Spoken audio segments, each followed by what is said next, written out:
Welcome everybody to the Flow seminar. For those of you attending for the first time, Flow stands for Federated Learning One Word Seminar that was created to provide a global online forum for the dissemination of latest scientific research results in all aspects of federated learning, including distributed optimization, learning algorithms, privacy, cryptography, personalization, communication compressions, systems for federated learning, hardware for FL, and more. Today, it's my great pleasure to introduce you our speaker, Arto Maranjyan, who is currently visiting student at KAUST. Also, apart from that, he's a machine learning engineer in a company called Yerevan, and also he's a master student at the Yerevan State University. And today he's gonna tell us more about how to construct communication accelerated local gradient methods with better computation complexity. So thank you, Arto, for agreeing to give a talk, and please, floor is yours. Thank you very much, Samuel, for a nice introduction. And hello, everybody. As Samuel said, I'm a master's student in data science at Yerevan State University, and also I'm in the Yerevan and Machine Learning Research Lab in Armenia. So today I'm going to talk about our algorithm GradSkip, which we developed during my research internship at KAUST, which started at June this year. So GradSkip is a communication accelerated local gradient method with better communication. And this is a joint work with Meher Safarian, who was a postdoc at KAUST, and now he is a postdoc at ISTA, and Peter Ishtarik, who is a professor at KAUST. So here's the outline of the talk. I have 6 parts. First, I'll tell you about what is federated learning, and then I'll tell you about what is local training, which is a certain aspect of federated learning. And then I have one part about ProcSkip, which is an algorithm, and GradSkip is a generalization of ProcSkip and is actually improvement upon ProcSkip. And then I have 3 parts for GradSkip. Okay, so what is federated learning? Federated learning is a training of machine learning model in a collaborative way across a huge number of devices, where devices can be smartphones or some servers or sensors, or can be companies or hospitals. And they try to train a machine learning model in a collaborative way without sending the data to the local server. Like in traditional machine learning, the machine learning models are trained on data, and they collect all data in one central server, and then they try to learn it. Now, imagine if you want to train, like, let's say, a next word prediction machine learning model, and you want to use emails that people send, and it's obvious that you cannot build a powerful model using only your own device on your own emails, and that's why you want to use all other people's emails to train a good model, but without sharing your emails with other people. So this is what federated learning is doing. Basically, it is processing the data where it's actually generated. So in this case, your emails stay with you, but you train a next word prediction machine learning model. Okay, and here's the optimization formulation of federated learning. So we have n devices, let's say n smartphones. We have d-dimensional model. We want to train d-dimensional model. You can say that d is number of weights of some neural network, and you have fi, which is a loss on local data di stored on each device I, and you want to minimize the average of losses for each device I. And how we do it in like traditional machine learning. When we have some loss function, we run gradient descent to find its minimum. And what is gradient descent? It's an iterative algorithm. We start at some point xt, and we do a gradient step with some step size gamma, and we go to next point xt plus 1. And in this way, we try to find the minimum of this function in an iterative way. Now, what does it look like a gradient descent in our setup where we want to minimize the average of functions? So the gradient of f, the gradient of average is average of gradients, and also this we can rewrite like this when we just instead of xt wrote average of xt, and here you can see here is one step in each device, one gradient descent step. And the problem is here that gradient fi can be computed only on machine I, and by doing one step of gradient descent, you need to communicate this gradient with server. And the problem is that gradient fi is huge, basically d-dimensional, which can be very big because it's, as I said, it's like number of weights in your network, which can be like billions, and you need to communicate with billion floats. And also, if you do one step of local gradient descent in device, that's also a d-dimensional vector, and which you need to communicate.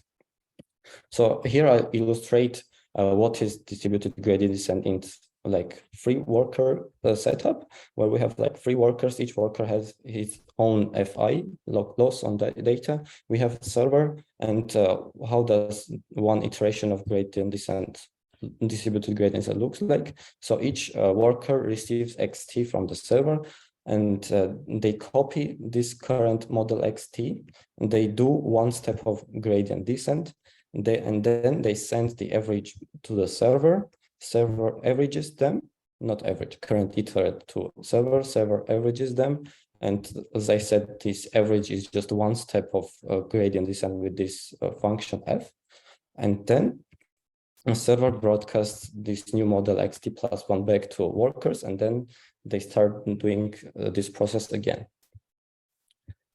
By the way, if you have any questions, you can ask, because like this setup is very important. I'm gonna show this free worker setups during the talk a couple of times.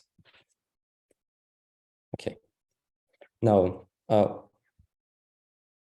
yes, and here the problem is that we need to send the dimensional vector, which is a bottleneck. Now, what is local training? Local training is an idea on how to solve this issue with communication bottleneck. So here is an illustration. You can imagine these are like bottles connected to each other somehow, and this is the bottleneck. And this is the part where communication happens. So if you imagine some particles trying to move in this system, and here is the part when they move slower because it's narrower, and this is why it's bottleneck, and this is where communication happens. So we try to accelerate this process somehow. And the idea behind local training is to increase the length of this part when it's wide, like local computation, so we have less bottlenecks in our system. So in this way, the whole process will be faster. Now I'll illustrate this idea in, again, this three worker setup. So we have, again, three workers, server, each worker receives current model xt, they make a copy of it, they do one step of gradient descent, another one, and until capital K number of local steps. So this is what it means to do more local computation before communication. And then they again send this current model to server, server averages them and sends back. Now, what does local training do actually? So here is an experiment from paper by Ahmed Khalid, Kostas Mishchenko, and Peter Richtarik, when they try to solve some problem using this local training method, where they have K1 to up to 32, and if K is 1, it's actually distributed gradient descent. And as we increase K, we see that convergence is not to the solution, but some neighborhood. And if we see that if K is the biggest one here, the neighborhood is bigger. And as we decrease it, we actually converge to solution. But if you compare the speeds, we have the biggest speed of convergence when K is the biggest one. So now the question is, like, is it possible to keep this rate but get rid of the neighborhood? So actually we converge to a solution, not to some local minima. And this question was very hard to solve, and it was solved this year by the paper ProcSkip. But before that, a history of local training methods. First, there were, and we divided to 5 generations. First generation is just heuristic methods. When there were no theory, they just say do K local iterations and it will be faster. Then there's a second generation which theorems, methods were proved using homogeneous assumptions. Homogeneous means that basically they were saying that each client has similar data. So in extreme case, if each client has the same data, they don't need to communicate at all. They all can do a gradient descent and they all will find the solution without any communication. And then there is second rate generation, which is sublinear generation. We call it sublinear because communication rate is sublinear, and actually the distributed gradient descent that I showed is falls into this generation. And then there is this linear rate, which say that the communication rate is similar but worse than gradient descent. And finally, this year, with ProcSkip paper, which falls into accelerated rate, they show that it's way better than gradient descent. Now, what is accelerated rate? So, what is rate? First of all, it is the minimum number of iterations for some algorithm to require to find the model that we want to find with epsilon relative accuracy. So here T is number of iterations. We have this big T, which is the minimum number of iterations that we need to do. And here is the epsilon relative error tolerance. And X star is the solution for our problem. And this T, which is the minimum number of iterations, depends on L, which is a Lipschitz constant of gradient of function, and depends, like, if L is bigger, this T is also bigger. So L is kind of shows how hard is the problem. So if you have big L, the problem is hard and you need many iterations to solve it. But if L is small, you don't need that many iterations to solve it. So, and here is like a third generation method, which is sublinear rate. Let's say if they do 1 million number of communications, for fourth generation methods, where rate is linear, actually almost equal to gradient descent rate, it will do 10,000 number of communication. But for 5th generation methods, which has accelerated rate, they will do 100 times less number of communication than 4th generation methods. So they will do just 100 number of communications. Okay. Now the question is, in this setup where we have workers, and in this federated learning, when, let's say, in example of emails, everyone is writing different emails, and the distribution of data stored on each device can be very different. And actually, each FI can have their own LI. and those LIs can be very different. Like one LI can be very huge, and the others can be very small. And for small LIs, the problem, its problem is very easy to solve. You don't need that many iterations. But for workers that have big LI, they need to do more iterations. So now the question is, why do we treat all workers equally? Why do we do the same number of local steps on each device?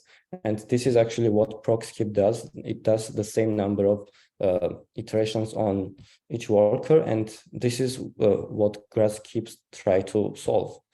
Basically, we have ProcSkip. We make ProcSkip heterogeneity aware, and that's how we get GradSkip. So we will, so GradSkip and ProcSkip will have the same number of communications. So they both fall in 5th generation of methods. They will both do exactly the same number of communications, let's say 100. But computational complexity, which is number of gradient descent steps, for ProcSkip in each worker it will be, let's say, 1,000 number of gradient steps, but for GradSkip it will be like 10, 100, and for just one device with the biggest L it will be 1,000 and less than ProcSkip. So let's say if you have one device with very big Lmax and other devices has Lmaxes and small Lmaxes, and in this case, the communication will be the same. So here, blue is the ProcSkip and red is the GradSkip, but the ratio between number of local steps of ProcSkip and GradSkip will be different. Like here in this example, it's 15. And actually, I'll show that this ratio depends on N, which is number of clients. And we know that in federated learning, N is basically very huge, can be billions, like can be all phones in this world. So this ratio can be very big. Okay, now what is ProcSkip algorithm? I'll show it in just one slide. ProcSkip was developed by Konstantin Mischenko, Grigory Malinowski, Sebastian Stich, and Peter Ishtarik in 2022, and is accepted on ICML. Now, I'll describe ProcSkip in our 3 worker setup. So we have 3 workers in our server, and ProcSkip is actually different in this distributed local gradient descent in 2 ways. First, that it does KT random number of iterations, but in distributed gradients it was KT fixed number of iterations. But here, in each iteration, server sample a geometric random variable KT with some probability P, and sends this KT to each worker. So they do KT number of iterations. So they receive XT and KT and start doing KT number of iterations. And the second difference is that now they have some control variable age, which updates somehow. So it converges to gradient at Fi at X star. So the reason of adding this control variable is that if we don't do this, and in distributed gradient descent, we only have minus gamma times gradient.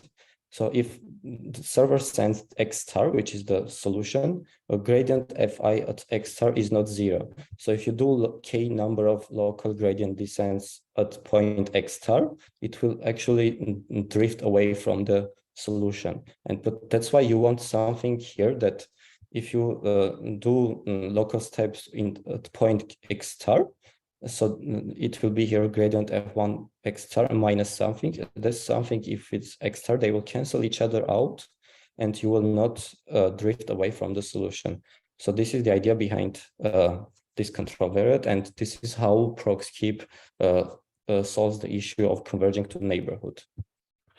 And for those people who know what is client drift, this instead of this question mark, it should be accumulated client drift divided by step size and expected number of iterations.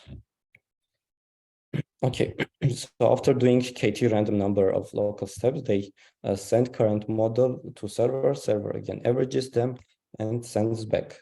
So this is basically ProcSkip. Do you have any questions here?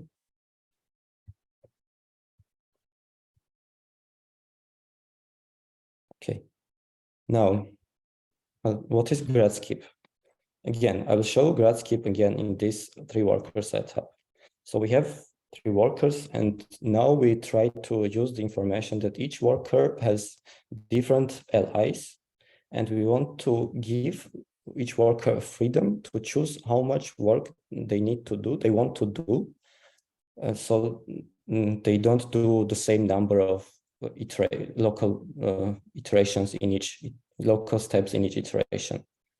And again, here is the server. Server again generates KT, and so we don't give completely freedom to workers.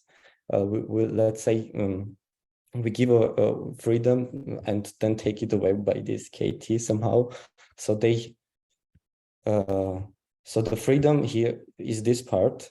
In each iteration, each worker generates a random variable M1t, that's MIT, with probability Qi, and then it takes the minimum between this M1t and KT, so it does not bigger than KT number of iterations, local steps, and so basically we have KIT iterations in each worker, and each worker has different QIs, so this number of iterations can be different.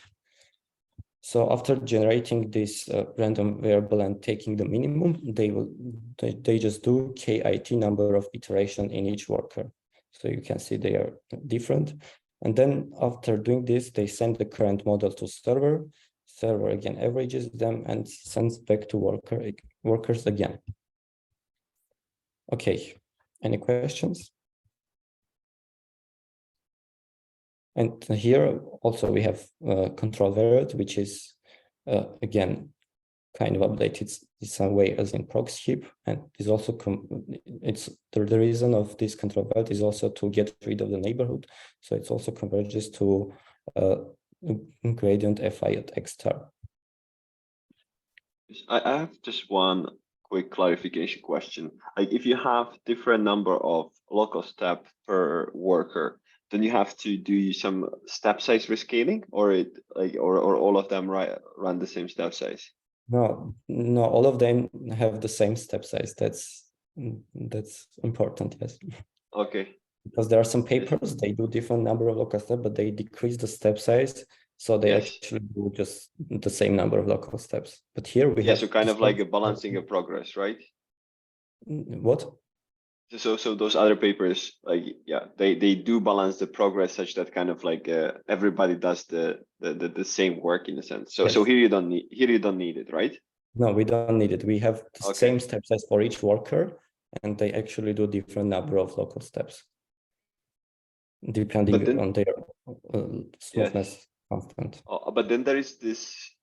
I think that's yes. So main reason is because they have like different smoothness. So they, don't you run into the issue that there was this paper that says like actually like running different number of local steps leads to objective kind of a discrepancy that you end up optimizing like a wrong objective. How's that? It's not happening here. Do you have any intuition for that? Why it's good to run the same step size? Why it's good to run the same step size? Yeah, because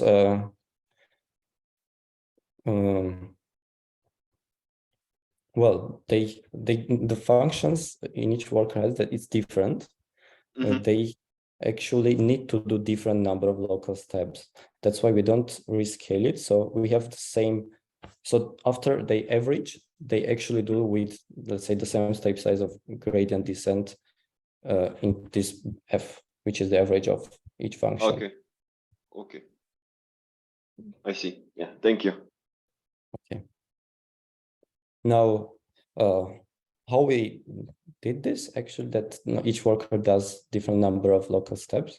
So in ProcSkip, this is the local gradient descent step. So like minus gamma times gradient at fi at current iterate and shifted with some control variable at HIT. So the idea is to use to use randomized control variable. So with probability 1 minus qi, we choose this random control variable to be the same as in ProcSkip. So we do like the same local steps as ProcSkip does, but with probability qi, we set it to gradient fi at current iterate. So they cancel each other out here, and we don't do local step actually. So this is the tricky part of GradSkip, let's say. Okay.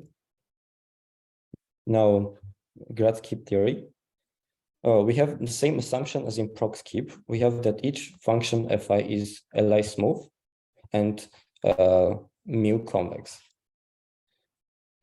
Here is the theorem. So T is number of iterations. Gamma is the step size. We have this bound on step size. And we have that after this number of iterations of GradSkip, we achieve epsilon relative accuracy, where this psi is this function. So in this way, it shows that x converges to x star, and actually this control variable converges to hi at x as hi star, which is actually gradient fi at x star. Yes, but this theorem doesn't say anything if we don't choose P, if you don't say what is P and QI. So the optimal P and QI would be this. So here kappa I is Li divided by mu, where Li is this, it was the Lipschitz constant, which was describing how hard is the problem for worker to solve. And kappa max is the maximum of those condition numbers. And if we plug these probabilities back to our upper bound for step size, we would get 1 divided by L max, which is actually the same step size as in ProcSkip. And if we put this back to the rate, we would get that the rate is kappa max log 1 over epsilon, which is also the same rate as in ProcSkip. Okay. Now, what is the number of local steps that each worker is doing? So between two communication rounds in expectation, each worker will do this much of local work, which is less than minimum of kappa I and square root of kappa max. So if kappa max is very big, this actually will converge to kappa I. And let's say we have, again, 3 workers. First one with kappa 1 equal to 10, kappa 2 equal to 100, and kappa max equal to 1 million. So in this case, first worker will do just 10 local steps, second worker will do 100, and the third worker with maximum of condition number will do square root of kappa max, and it will be like 1,000 local steps. But in ProcSkip, the number of local steps would be n times square root of kappa max, and in our example, it would be 3,000, but GradSkip will do 1,110 number of local steps. And actually, this ratio, when kappa max goes to infinity, this ratio will go to n. And as I said, n is typically very large. So the benefit that GradSkip gets, it can be very huge. Okay. Now, comparison between GradSkip and ProcSkip. So the number of iteration is the same. Expected number of communication is also the same. And here's the expected number of local steps between 2 communication, which is this number. And even ProcSkip is square root of kappa max, so it's always better than ProcSkip. And expected number of local steps, it would be this number, like sum of each worker. And it is, when kappa max is very big, it is, we can say that's equal to square root of kappa max, but in ProcSkip, it will be n times kappa square root of kappa max. So we have n times less local work for GradSkip. Now, experiments. So we run, we have this function, we would try to minimize L2 regularized logistic regression, where we choose this lambda to be 0.1, which is our mu strong convexity parameter. And we had this diagonal matrices Li, where this with eigenvalue Li, and we generated these AIs for each worker, and this is how we controlled the smoothness constant on each worker. And yeah, here in this case, we had one device with Li is equal to 10 to the power 4, and the rest are here. And we try to maximize this Lmax. So we see that this ratio is actually converging to N. So here in first column, we have the distribution of LIs for each device. We start with 10 to the power of 1 and go to 10 to the power of 7 to see what's happening with the ratio. In the second column, we have the convergence of ProcSkip and GradSkip, and we see that in all cases it's the same. And in third column, we have the total number of gradient computation for ProcSkip, which is the blue line, and GradSkip. And we see that the ratio is actually converging to like 19.78, which is almost equal to 20, and is converging to N. And here it's the average number of gradient computation in each worker, depending on their Li. So as I said, when kappa max goes to infinity, this number of local step goes to kappa I, and kappa I here is less than 10. So we see that they almost converge to it.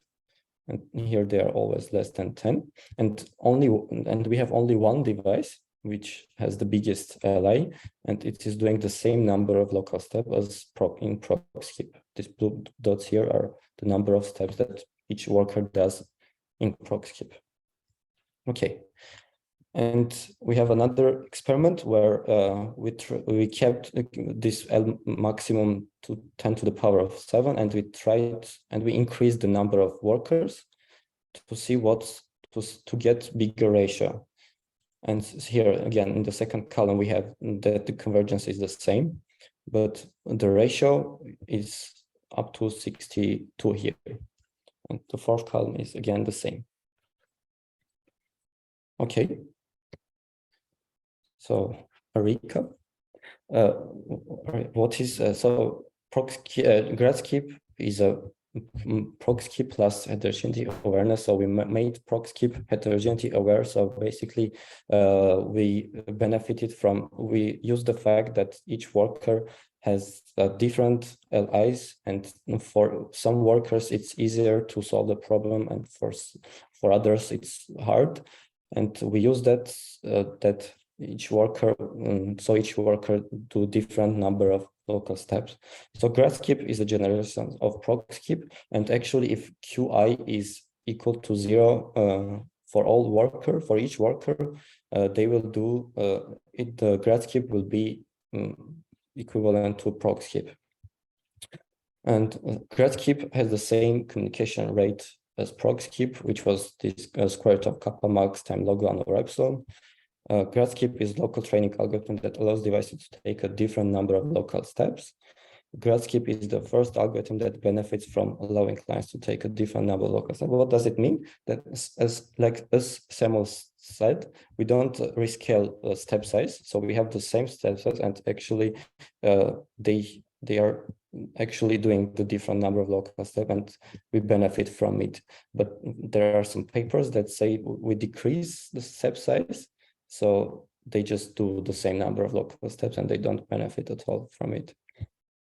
Okay, and GradSkip is the first and only local training algorithm with state-of-the-art accelerated communication complexity and has reduced computational complexity. And finally, GradSkip can have huge benefits compared to ProcSkip in terms of computational complexity. This is about this, that the ratio is converging to N, and in practice, N can be very huge. So that's why we can have huge benefits. Okay, that's it. Thank you very much. Any questions? Thank you, Arto, for your excellent talk. Yeah, just a reminder, if you have any questions, please either raise your hand and then I'll try to unmute you, or just post your question to the chat and I'll also try to unmute you, or I can read a loud question for you. Yeah, so in the meantime, I will have a few questions. Just one, it's just a quick clarification. If you go back to, I think it was slide 30, when you discussed the communication, the number of local computations, you had the table. Yes, I think yes, here. So here, when you mean like that, the kappa max goes to infinity or is large, right? Like you mean that only for one client, because as far as I understand, right? Like if all kappas are the same, regardless of how big is that, all the clients would still compute like n times square root of kappa max, Yes. right? Yes, Okay. if kappa I is all the same, we don't have any benefits. We have when they are different, and actually this kappa I should be smaller than square root of kappa max for some devices. So we have some benefit.